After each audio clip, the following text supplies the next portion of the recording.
Vancouver District, Vancouver Heights United Methodist Church. This year I wrote mine down. This ad-libbing was not getting me nowhere in the past. I just want to start out that Allie, Patrick, and I drove up Saturday before conference in the pouring down rain. Abby and I had a good conversation. Eric Trick stayed up and waited till almost the Ridgefield exit. They represented the Vancouver district as young adults, and I want to give a big shout out for their parents. Lou, Mike, these kids are wonderful. They did a great job, they paid attention, they stayed awake. And if all young adults were like these two, the world's problem would soon come to an end. Amen.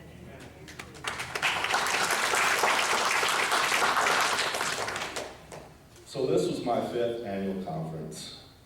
And what does it mean to me? As I stated in past conference reports, the time spent at conference is sort of like my mini Lent season.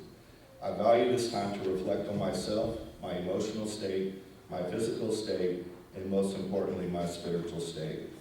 I use this time to really reflect on what is important to me, my marriage to my wonderful husband, Wade, my friends and family, my church, my career, my time to set aside personal goals for the future.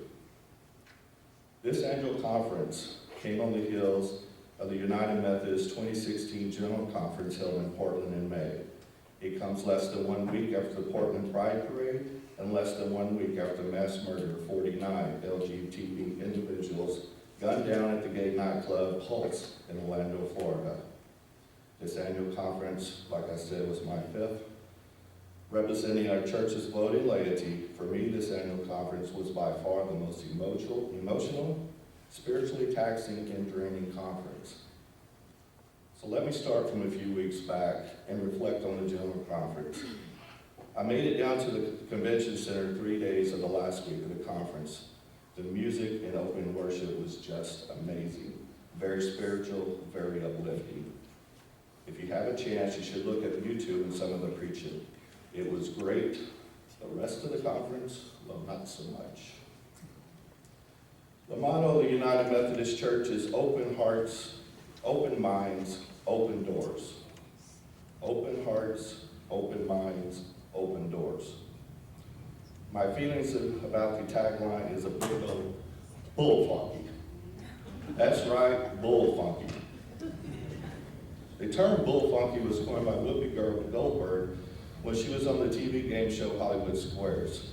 This was her way of calling out racially motivated questions or statements as it was BS, lying, hot air, bull crap, bull poo-poo, bull doo-doo, or however else you want to call it. I'm sure you get the gist of the definition. The General Conference structure for legislation is a broken system of the United Methodist governing body.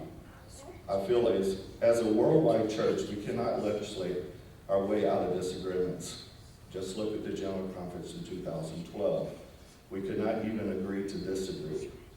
We are a global church with 133 conferences and almost 12 million professing members. We are made up of many countries with many different cultures who have each within themselves their own agenda of issues that are important to them. Central Conference Philippines is climate change. Central Conference Africa is war and terrorism. Central Conference Europe is refugees and immigration. And for us in the United States, it's human sexuality. Human sexuality.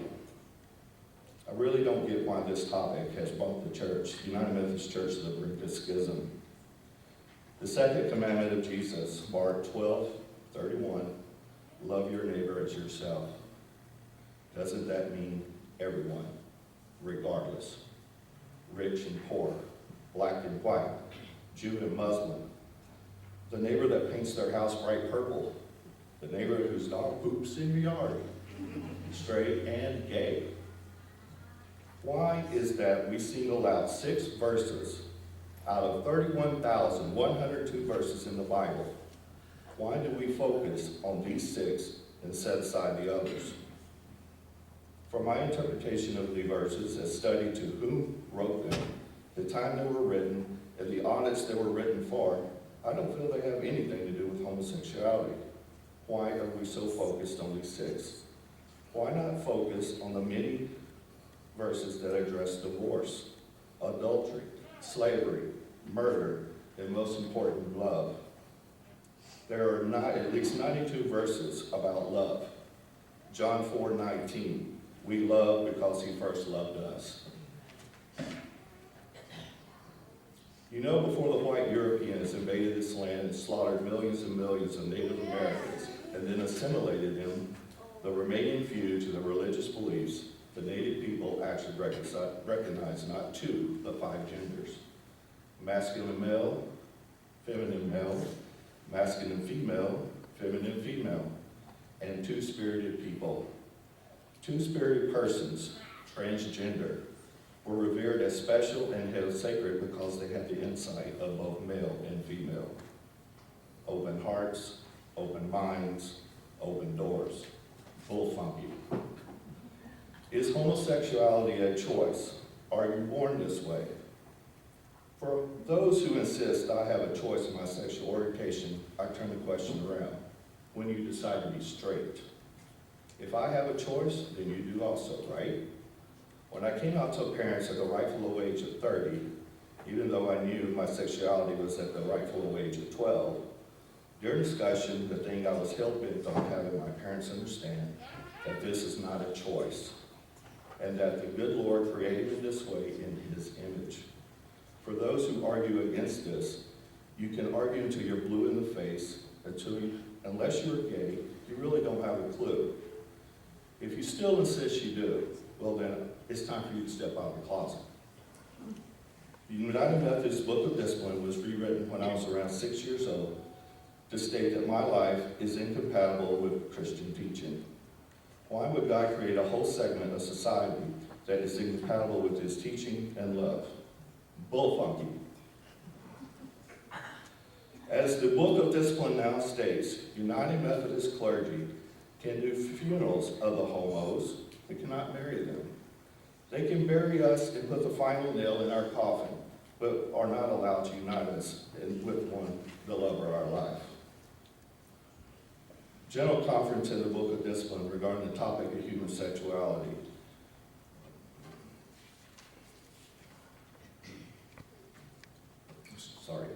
During 2012 General Conference, the issue of human sexuality was once again a hot topic. After much back and forth, the vote was deferred to the entire topic to the Council of Bishops, who would create a special committee.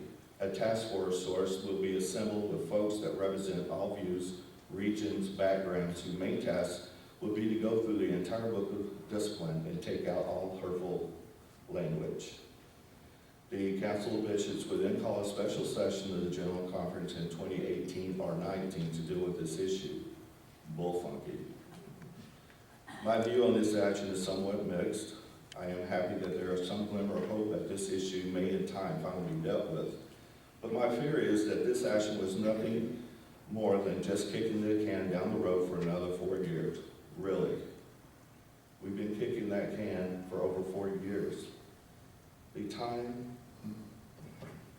is now to deal with this issue. The delay, in my opinion, was nothing more than a more tactic diversion to prevent schism among the church.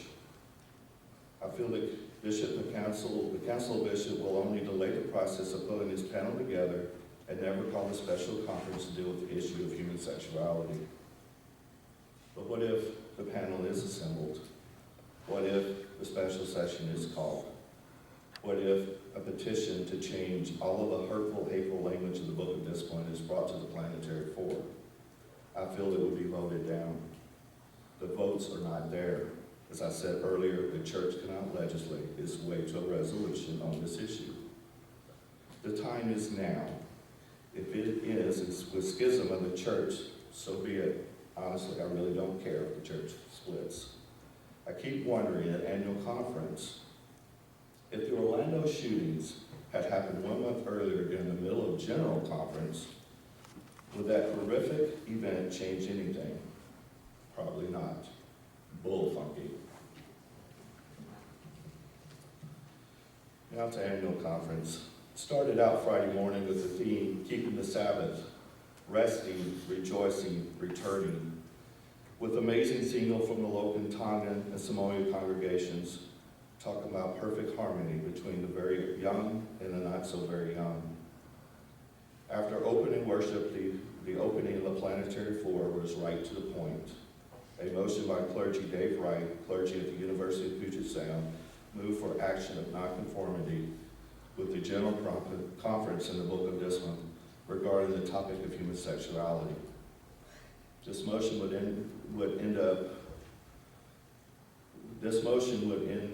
create the not so often rule from Robert's rules to create a committee of the whole. The debate continued through the entire first day planetary session and well into the second day session. We would have arguments presented by folks for and against, from retired clergy Keith Hatchett, inspiring to be clergy Pam Brokaw, and our very own Dr. Sue Coco. The body would finally vote 315 in favor, 74 against, and 6 abstentions to affirm the action of nonconformity. And what I'm going to do is, the action is fairly long, but I am going to just read you a certain section that gets to the point of the whole action. The Pacific Northwest Annual Conference will not confirm or comply with provisions of the Discipline with Discrimination Against LGBT Persons, including marriage, 161.B, the Incompatibility Clause, 161.F, ordination and appointments, 304.3, homosexual unions, 341.6, AC funding ban, 613.19, general funding ban, 806.9, chargeable offenses pertaining to being a self-avowed practice, homosexual, or officiating in ways for couples regardless of the sex of the partners, 27021B and D.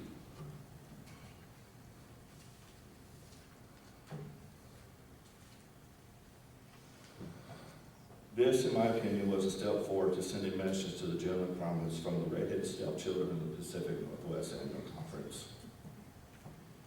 My highlight annual conference was Friday evening. A visual was held from the following in Orlando shooting. For some reason, my emotions were overwhelmed with sadness, anger, and deepest sympathy for the victim's family and loved ones. I brought signs that were printed by my company that we handed out at the Portland Pride Parade, which are these here. We printed thousands of these that were handed out at the Portland Pride Parade. Patrick, Abby, Denise, and I stood just footsteps away from the bishop with these signs in hand as he gave the most heartfelt speech about how love will conquer hate.